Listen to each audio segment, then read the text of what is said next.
नमस्कार, मैं हूं रविंद्र जैन और आप देखना शुरू कर चुके हैं सबकी खबर। आज के समय में यदि आप कोई सामाजिक कार्य कर रहे हैं, यदि आप लोगों के स्वास्थ्य से खिलवाड़ करने वालों के खिलाफ यदि खड़े होते हैं, तो ऐसा लगता है कि वो लोग कोई षड्यंत्र कर सकते हैं, बड़ा षड्यंत्र कर सकते हैं और आपको किसी भी षड्यंत्र में फंसा सकते हैं। ये बात मैं आज इसलिए बोल रहा हूँ कि आज मेरे स्टूडियो में एक ऐसे कार्यकर्ता हैं जो राष्ट्रीय स्वयंसेवक संघ से जुड़े हुए हैं, प्रशिक्षित हैं, जो अखिल भारतीय विद्यार्थी परिषद के भोपाल संभाग के संगठन मंत्री रह चुके हैं, जिन्होंने तमाम सारे विद्यार्थियों को एकजुट करने का काम किया है। लेकिन जब उन्होंने मध्य प्रदेश में फर्जी विश्वविद्यालय के बारे में आवाज़ उठाई, जब उन्होंने भोपाल के पास सीहोर में एक नकली दूध बनाने वाले, नकली पनीर बनाने वाले के खिलाफ आवाज़ उठाई, तो एक षड्यंत्र हुआ। षड्यंत्र यह हुआ कि एक नाबालिग बच्ची लाई गई और उससे इनके खिलाफ एक शिकायत कराई गई। जब भोपाल पुलिस को समझ में आ गया कि शिकायत फर्जी है, तो उस बच्ची को महूगंज ले गए, वहाँ 0 पे केस रजिस्टर करा के भोपाल भेज दिया गया। आखिर क्या वाकई सामाजिक कार्य करने वालों पर इस तरह के षड्यंत्र होना चाहिए?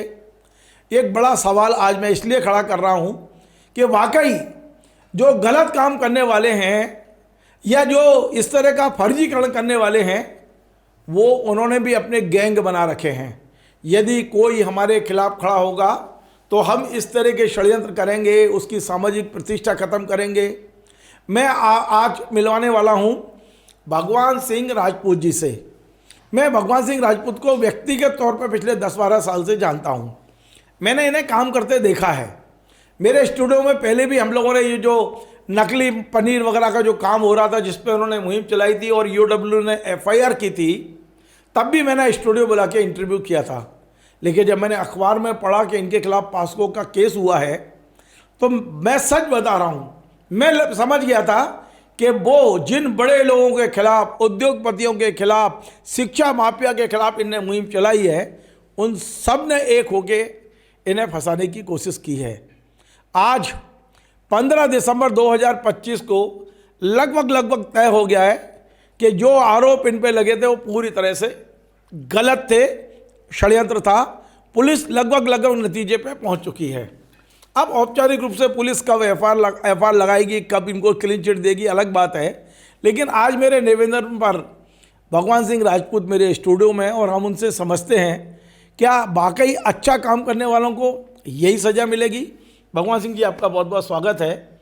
मैंने छोटी सी भूमिका बनाई इसलिए है, मैं खुद जानता हूँ आपको। मैं पहली बार आपसे विश्वविद्यालय में जब आप संघर्ष कर रहे थे तब मिला था, बरकतुल्लाह विश्वविद्यालय में। मतलब क्या आप समाज में यदि इसी तरह की गंदगी होगी तो फिर गलत के खिलाफ आवाज़ कौन उठाएगा? बिल्कुल वही। सोचिए कि अगर कोई व्यक्ति शिक्षा माफिया के खिलाफ, भ्रष्टाचार जो लोग कर रहे हैं बड़े लेवल पे, उनके खिलाफ, इन माफियाओं, ये जो गुंडे हैं, और मैं तो कहता हूँ कि ये अंडरवर्ल्ड से ज़्यादा खतरनाक है। इन लोगों के खिलाफ जब सामाजिक लोग और जो आवाज़ उठाते हैं, जब पीड़ित आवाज़ उठाते हैं, कोई या मुझ जैसा कोई विसल ब्लोअर सामाजिक कार्यकर्ता इनके भ्रष्टाचारों के खिलाफ लड़ता है, शासन प्रशासन में शिकायत करता है, तो उसके साथ आप देख सकते हैं। मैं खुद यहाँ एग्जाम्पल बैठा हूँ कि कैसे मुझे एक नाबालिग बालिका को हथियार की तरह उपयोग किया और उसको टूल किट की तरह ये लोग यूज़ करके SC ST and POCSO act में मेरे खिलाफ झूठा मामला इन लोगों ने दर्ज कराया। वो तो भोपाल पुलिस समझदार थी, और आप जानते ही, मुझे देख ही रहे हैं और सभी लोग मुझे जानते हैं कि मैं कहीं से भी, मैं कहूँ आपको कि ये जो घटना है जिसमें मुझे फंसाया गया है, ये इस दुनिया में घटित ही नहीं हुई है।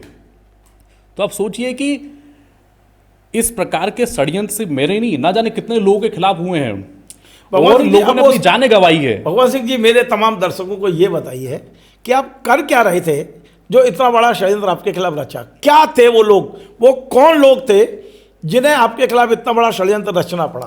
देखिए, क्या है कि मैं अभी उनके नाम लेना तो मैं अपने मुंह से उचित नहीं समझता हूँ। समय आएगा, आप संकेत में तो बता सकते हैं। नहीं, समय आएगा, पुलिस उनके नाम लेगी, पुलिस उनको सलाखों के पीछे पहुंचाएगी और फिर हम यहीं बैठेंगे।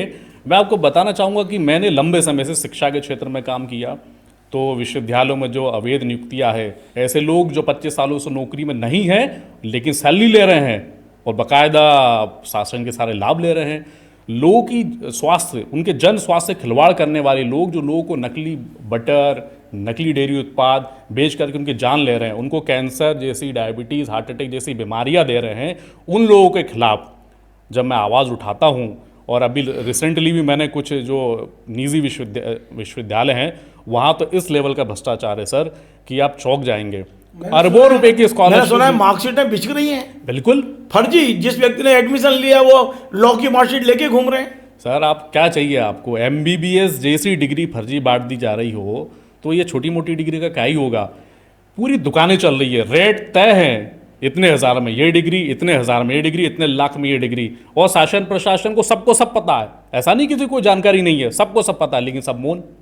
भाई हम लोग जब लड़ते हैं, आपने भी कई ऐसे मुद्दे उठाए, तो होता क्या है, पहले सबसे पहले हमें दबाएंगे, हमें डराएंगे, जब हम डरेंगे दबेंगे नहीं तो हमें खरीदने की कोशिश की जाती है, और जब हम इनके सामने ये हमें खरीद नहीं पाते हैं, नहीं है, बिल्कुल, तब बच्ची खड़ी की जाती है, तब ऐसे ही ये लोग, मासूम बच्ची खड़ी की जाती है। बिल्कुल, आप सोचिए उस मासूम बच्ची का इन्होंने बचपन छीन लिया, और ये संगठित अपराध करने वाले ये लोग उस बच्ची को संगठित अपराध में धकेल रहे हैं बचपन से। शासन प्रशासन तो अपना काम कर रहा है, ठीक है, SC ST वर्ग, जो वंचित वर्ग है, इन लोगों को मुख्य धारा में लाने के लिए प्रयास कर रहा है, लेकिन ये जो गैंग चलाने वाले लोग हैं, और इस गैंग में शासन प्रशासन के लोग भी नहीं, हैं। आपको नहीं लगता कि अब समय आ गया है कि इस तरह की लोगों की सामाजिक प्रतिष्ठा गिराने का कुप्रस्त करने वाले, फर्जी FIR कराने वाले, और वो भी पूरा जीवन, आपने पता नहीं कैसे झेला होगा, आपने, आपके परिवार ने, अपने मित्रों ने कैसे अपने माता पिता और परिवार से आंख में आंख डाल के बात की होगी, क्योंकि लोग आपको समझते हैं इसलिए आपने कर ली, लेकिन आम आदमी पे क्या बीतती है आप सोचिए। वही मैं आपको बताना चाहूँगा कि जब ये मामला हुआ, ठीक है, तो जो लोग मुझे ठीक से जानते उन्हें पता है कि भगवान ऐसा नहीं है, कर ही नहीं सकता। और आप देखेंगे कि इस पूरे मामले से मैं तो एक मजबूत मेरा हृदय है, ठीक है, लेकिन फिर भी मेरे मन में आया कि यार ये क्या हो गया। यानी मेरे मन में भी, कई लोग जो है फर्जी मामलों से अपना जीवन समाप्त कर लेते हैं, तो मेरे मन में भी आया था कि यार, लेकिन करने की तो आप सोचिए, मेरी सामाजिक हत्या तो इन लोगों ने कर ही दी ना, मेरे घर वालों पे क्या बीती होगी, मुझसे जो जुड़े लोग हैं उनने क्या फेस किया, क्योंकि लोग तो मानते हैं ना जनरली कि किया ही होगा। आप सोचिए कि किस पीड़ा से मैं गुजरा हूँ, लेकिन फिर मुझे अपने ही सब साथियों ने समझाया कि नहीं भगवान, तू ही यदि ऐसा करेगा तो कैसा मैसेज जाएगा, लेकिन लड़ना है, इन लोगों को सबक सिखाना है। एक क्षण के लिए मन में आया, 1% जीवन लीला समाप्त कर लूं, ऐसा मन में आया। सर क्यों नहीं आएगा, आप सोचिए ना, मैं, मुझसे थोड़े बड़े बड़े लोग, अभी भोपाल में 68 ईयर के सीनियर एडवोकेट ने सुसाइड किया है, आपको जानकारी होगी, झूठे केस में उसको फंसाने अभी 20 दिन पहले ही जो है कि एक साइबर फ्रॉड वाले मामले, एक कॉल आया और उनको एक झूठे मामले में फंसाने का उसने बोला, तो एक वैसे व्यक्ति ने, और कई लोगों ने सुसाइड किए सर। तो अब ये कुछ, तब जबकि उनका कोई अपराध नहीं है सर, कोई अपराध नहीं है, लोग 20-20 सालों तक जेलों में सड़ते हैं, 20-25 साल बाद वो रिहा होता है, उसकी कीमत कौन चुकाएगा, उसका परिवार बर्बाद हो चुका होता है, उसका जीवन बर्बाद हो चुका होता है, और कोर्ट और ये प्रशासन क्या मिलता क्या है उसको। भगवान सिंह जी, आज आपको स्टूडियो बुलाने का एक और कारण था कि आज मैं जब सो के उठा सुबह और अचानक मैंने मोबाइल उठाया तो आपके फेसबुक पे आप ऐसा लगा कि आपने अपनी पूरी पीड़ा उड़ेल दी है। आपने उल्लेख किया है कि ये जो बंटी बबली गैंग है वो, उसने मुझे कहाँ तक ले गए थे, लेकिन ईश्वर आपके साथ था, मित्र आपके साथ थे, और सबसे बड़ी बात कि आपका चरित्र और आपके लोगों के प्रति विश्वास, लोगों आपके प्रति जो विश्वास था, उसने आज आपको बचा लिया। आपने जो फेसबुक पे लिखा है बंटी बबली गैंग, कौन है ये बंटी बबली? सर उनके नाम मैं कहता रहा हूँ कि पुलिस खुद उनको जेल पहुँचाएगी, और सब नाम आएंगे, हम ये बैठ के चर्चा करेंगे, अभी थोड़ा समय है। मैंने पुलिस प्रशासन को इनके बारे में सारे डिटेल्स दिए हैं जिस पे पुलिस इन्वेस्टिगेशन कर रही है। एक दर्जन तो इनके मोबाइल नंबर है सर, इनकी सारी संस्थाओं की जानकारी, इनके 4-4 नाम है, 4-4 नाम, एक नाम आपको लगता है कि अब एक और कानून आना चाहिए? बिल्कुल सर, और वो कानून ये होना चाहिए कि यदि कोई किसी पर झूठा बलात्कार का केस करता है, चाहे वो पास्को हो या वो बड़ी माइनर महिला हो या वो वयस्क महिला हो, यदि झूठा कर रही है तो उसको भी उतनी ही सजा मिलना चाहिए जितना एक बलात्कारी को आप सजा देते हैं। बिल्कुल सर, जिस प्रकार एक मुझ जैसे जो बयान बदल के घर बैठ जाते हैं पैसे लेके, कुछ तो होना चाहिए सर। अगर देखिए सर, अक्सर हो कह रहा है इन झूठे मामलों के चक्कर में जो असल जो पीड़ित है ना, उनको न्याय नहीं मिल पा रहा है, और ये जो झूठे आरोप लगाने वाले लोग हैं, षड्यंत्र करने वाले लोग हैं, उस जो अपराध, जो आरोप इन्हें लगाए हैं किसी व्यक्ति के खिलाफ, वो जो सजा उसमें होती है वो बराबर सजा इनके ऊपर मिलना ही चाहिए। अब सोचिए पॉक्सो जैसा एक्ट, SC/ST एक्ट, यानी ये जो पीड़ित और वंचित जो शोषित लोग हैं उनके अधिकारों के संरक्षण के लिए, उनकी रक्षा के लिए कानून बनाए थे। लेकिन अब कानून का दुरुपयोग बहुत बड़े लेवल पे हो रहा है, लोगों ने ब्लैकमेलिंग करने का जरिया बना लिया है। अब सोचिए कि लोग एक्सटॉर्शन कर रहे हैं, झूठे मामलों में फंसा करके उसकी आवाज़ को दबा देंगे ताकि ये बंदा बोल ना पाए। और सर लाखों लोगों ने अभी तक तो इन झूठे केसों में प्रताड़ित होकर कई लोगों ने अपनी आत्महत्या कर ली है। लगभग 1 साल हो गया आपको ये पूरा झेलते हुए, लगभग बिल्कुल सर, ये जो मेरे पास 9-10 महीने तो हो ही गए करीब। हाँ बिल्कुल बिल्कुल होने बिल्कुल वाला 1 साल। बिल्कुल 1 साल। अब मैं ये समझने की कोशिश करता हूँ और अपने तमाम दर्शकों को समझाने की कोशिश करता हूँ, क्या भगवान झुक जाएंगे अब? सब क्या भगवान उस मुहिम को बंद कर देंगे जिसे लेकर उनका उद्देश्य, क्या वो लोग अपने मुहिम में सफल हो जाएंगे? जो आपको, जहां आपको चोट करनी थी उन्होंने कर दी, सामाजिक प्रतिष्ठा खत्म कर दी, एक ऐसे चौराहे पर लाके खड़ा कर दिया आपको जहां आपने एक क्षण के लिए ये भी सोचा कि मैं अपनी जीवन लीला समाप्त कर लूं। क्या अब हिम्मत बची है इतनी कि आप अपनी उस मुहिम को जिसके लिए ये लोग लगे थे उसको जारी रखेंगे या समेट देंगे? सब ताकत के साथ जारी रखेंगे। यानी इन लोगों ने धीरे धीरे इतना मजबूत कर दिया है, और कितने ही आप मेरे ऊपर सारे झूठे के जो आप चाहते हो सकता है इससे बड़ा कोई षड्यंत्र हो फिर आपके खिलाफ। सर, ये जो चाहे वो मेरा कर ले और ये आवाज़ दबने वाली नहीं है। और अब मैं उन लोगों के लिए काम करने वाला हूँ, उन लोगों के हितों के लिए काम करने वाला हूँ जो लोग इन झूठे प्रकरणों से, झूठे केसों से प्रताड़ित हैं और वो लोग परेशान हैं। मैं उनको न्याय दिलाने के लिए मुहिम चालू करने वाला हूँ मध्य प्रदेश की सहित पूरे देश भर में, कि जो लोग परेशान हैं। देखिए, अगर आपके पास ऊपर ये फर्जी केस होते हैं, चाहे कोई पॉक्सो हो, बलात्कार हो, कोई सा भी केस हो, डरने की जरूरत नहीं है आपको। क्यों? क्योंकि जब आप सही हो, सच को आँच क्या भाई, जैसे मैं लड़ा हूं और लड़ रहा हूं कि निर्दोष लोग 20-20 साल से जेल में हैं और आप कह रहे हो डरने की जरूरत नहीं है। अरे जब 20 साल से जेल में हैं और कई लोग तो सुसाइड कर लेते हैं, तो फिर डरे नहीं तो क्या करें? नहीं सर, मैं वही कह रहा हूं कि देखिए, जो घटना आपके ऊपर आरोप लगा दी हो गया, लेकिन अपने को लड़ना है, डरना नहीं है, झुकना नहीं है। हम वो सबूत इकट्ठा करें, जैसे मैंने सबूत इकट्ठा किए। मेरे ऊपर जैसे ही सर झूठा आरोप लगा तो मैं, देखिए मैं सही था, मुझे सारी सब चीज़ें पता थी। मैं तुरंत जो सारे जो डिजिटल एविडेंस थे, मेरे जो डिजिटल फुटप्रिंट थे, मैंने सारे कलेक्ट करके तत्काल 1 घंटे के अंदर मैंने DGP को, भोपाल कमिश्नर को, संबंधित थाने को मैंने अवगत कराया। मैं थाने गया, मैंने अपने स्टेटमेंट दिए, मैंने अपने स्टेटमेंट रिकॉर्ड कराए। आप सोचिए कि इसमें एक अधिकारी की भी भूमिका है, क्योंकि मैंने जो स्टेटमेंट दिए, मैंने स्टेटमेंट ब्रीच कर दिए गए। आप सोचिए कि भोपाल पुलिस बहुत समझदार पुलिस वाले मिले हैं इसमें कुछ? बिल्कुल, मेरे ऊपर, भोपाल के हैं या मऊगंज के हैं? मेरे भोपाल से ही मामला जो है कि यहाँ का कोई बंदे ने ब्रीच तो किए मेरे स्टेटमेंट। नहीं तो आप सोचिए कि ये सब कॉन्फिडेंशियल जानकारी है भाई। मैंने अभी कितना टाइम लगेगा आपको पूरी तरह क्लीन चिट मिलने में?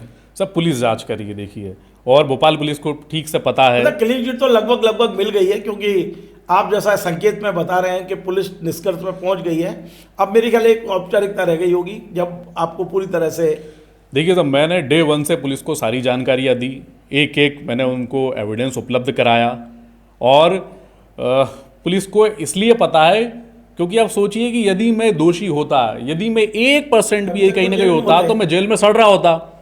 और पुलिस प्रशासन सबको सब ठीक से पता है। गिरफ्तार भी नहीं किया गया ना कभी? नहीं, कभी आपको ये भी पुलिस ने नहीं कहा कि आप थाने में बैठिए, आपको रिमांड पे लेने की कोशिश की गई हो? कुछ नहीं किया। जब मुझे पुलिस ने बुलाया तब मैं थाने गया था, मैंने अपने स्टेटमेंट रिकॉर्ड कराया। आप सोचिए क्या कॉन्फिडेंस के साथ आपने सबूत दिए हैं। मैंने सबूत दिए हैं, तभी तो मैं बैठा हूँ सर यहाँ पर। और सोचिए, तो मैं था, मैं एक स्ट्रॉन्ग, मेरा मन है, मुझे नॉलेज है थोड़ा सा, मैं थोड़ा सा समझदार हूँ, चीज़ें जानता हूँ। मेरी जगह कोई और होता ना सर, तो अब अभी तक तो वो जेलों में सड़ रहा होता। उस FIR का क्या हुआ जो आपने मिलावटियों के खिलाफ EOW में कराई थी? अच्छा, वो क्या हुआ सर, आप देखते हैं कि यहाँ न्याय कहाँ किसको मिलता है। लेकिन मैं रुकने वाला नहीं था, ना रुका हूँ। हमने मुद्दा उठाया भी था, तो मैं उस मुद्दे को लेकर के सुप्रीम कोर्ट गया हूँ। मैंने सुप्रीम कोर्ट में याचिका दायर की है जिस पर सुनवाई चल रही है। उसमें लगभग 4 सुनवाई हो चुकी है। तो हम रुकने जिस वाले नहीं हैं और ना रुकेंगे। इन लोगों को सबक सिखाएंगे, जितने केस मेरे ऊपर लगा दें। अब तो एक ताकत के साथ उभरना है और ऐसे जो वंचित, शोषित, पीड़ित, दंडित, प्रताड़ितों के साथ खड़ा होना है। मैं ये कह सकता हूँ कि इस पूरे घटनाक्रम में एक और बेशक आपको बहुत संघर्ष से गुजरना पड़ा, लेकिन इस संघर्ष से एक मजबूत भगवान सिंह उभरेगा। बिल्कुल उभरेगा सर, वो उभर रहा है और ताकत के साथ। और मैंने तो सर वही मैंने संगठन सीखा है कि शिक्षा जीवन के लिए, जीवन देश के लिए। तो अब ये जो जीवन है ना, मैंने इन्हीं सब कार्यों के लिए तय किया और मैं कर रहा हूँ। और आगे भी जो है ये जो लड़ाई है, अन्याय के खिलाफ जो लड़ाई है और जो निर्दोष लोग हैं उनके हक के लिए और सामाजिक बदलाव के लिए। एक अंतिम प्रश्न है मेरा, इस पूरे घटनाक्रम में आपने वाकई अपने और गैरों की पहचान भी की होगी। बिल्कुल सर, निश्चित तौर पर की होगी। जिस संगठन से आप जुड़े हो, जिस संगठन ने आपको गढ़ा है, वो संगठन आपके साथ है या नहीं? बिल्कुल है सर। राष्ट्रीय स्वयंसेवक संघ, अखिल भारतीय विद्यार्थी परिषद। देखिए सर, संघ और विद्यार्थी परिषद हर अच्छे कार्यों के साथ है और सच्चे लोगों के साथ है, और वो लोग मेरे साथ में हैं। सब लोगों को पता है कि भगवान क्या है, भगवान का कैरेक्टर कैसा है, उसकी वर्किंग कैसी है। और इस संघर्ष के समय में जिन जिन अग्रजों ने मेरा साथ दिया, जिन मेरे दोस्तों ने साथ दिया, जिन अनुजों ने साथ दिया, मैं उनको धन्यवाद भी देना चाहता हूँ। और कहते हैं ना कि जब दुख आता है तभी, आपने बताया कि सच्चे और अच्छे लोगों की अपना कौन है, की पहचान होती है। तो जब भी दुख आता है ना, तो बिल्कुल निश्चिंत रहिए, दुख को साइड में बिठाइए और दुख ही आपको जो है कि असली ताकत और अपने लोगों की पहचान कराता है। चलिए, बहुत बहुत धन्यवाद। तो आज मैंने आपको एक ऐसे व्यक्ति से मिलवाया है जिसने एक झूठे बलात्कार पास्को एक्ट का पूरा सामना किया, 10-11 महीने रोज जिया है, रोज मरा है, लेकिन आज हम सबके बीच में पूरी ताकत से खड़ा है। इनका नाम है भगवान सिंह राजपूत। सोचिए, चिंतन करिए कि वाकई क्या समाज की ये जो गंदगी है उसे उभारना, उसे उठाना, उससे लड़ना, इतनी बड़ी कीमत चुकानी पड़ेगी। एक बार सरकार को और जितने भी हमारे नियम कानून बनाने वाले हैं, मैं उनसे कहूँगा कि मेरे इस कार्यक्रम को देखें, भगवान सिंह जी को सुने, और आने वाले समय में कुछ ऐसे कानून जरूर बनना चाहिए जो फर्जी केस लाद कर। आप सोचिए, एक क्षण ऐसा भी आया जब भगवान सिंह राजपूत ने चौराहे पे खड़े होकर तय कर लिया कि अब मुझे अपनी जीवन लीला समाप्त करनी है। यदि अच्छे साथी नहीं होते तो शायद ये आज मेरे स्टूडियो में नहीं होते। तो बहुत बड़ा गंभीर मामला है ये केवल चर्चा का मामला नहीं है, ये चिंतन का और चिंता दोनों के मामले हैं। नमस्कार। Join the next be the best, Bundelkhand का सबसे विशाल और आधुनिक विश्वविद्यालय ज्ञानवीर यूनिवर्सिटी। ये सिर्फ एक यूनिवर्सिटी नहीं, ये है आपके सपनों का लॉन्च पैड। यहाँ मिले आपको smart classrooms, modern campus, updated labs और एक्सपीरियंस्ड फैकल्टी। हर स्टूडेंट को मिलता है कॉन्फिडेंस, ग्रोथ और एक ब्राइट करियर का प्रॉमिस। नए सेशन के लिए एडमिशन ओपन है, तो इंतजार कैसा? आज ही कांटेक्ट कीजिए।